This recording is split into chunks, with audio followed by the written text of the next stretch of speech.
নমস্কার, সবাই কেমন আছো? আশা করি ভালো আছো। আমিও ভালো আছি।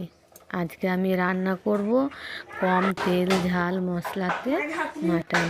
যারা ডায়েটে আছো তারা এই রান্নাটা একবার করে দেখতে পারো, খুবই ভালো হয়। আমি যে আদা জিরে লঙ্কা রসুন সব কিছু বেটে ওর মধ্যে দিয়েছি, আর একটা পেঁয়াজ দিয়েছি আমি, আর একটা রসুন।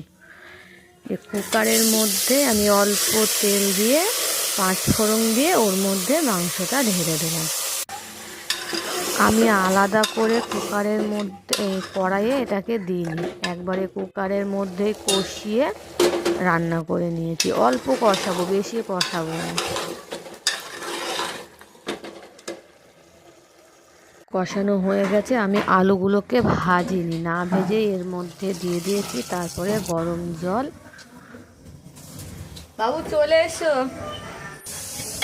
দিয়ে সিটিটা আটকিয়ে 4 থেকে 5টা সিটি দিলেই ব্যাস।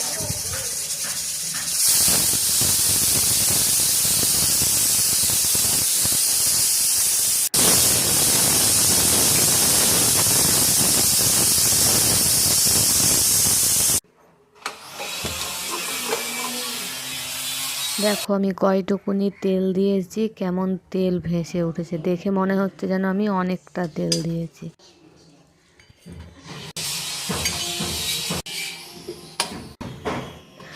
পুরো ভিডিওটা দেখার জন্য সকলকে অনেক অনেক ধন্যবাদ ও ছোটদেরকে অনেক অনেক ভালোবাসা।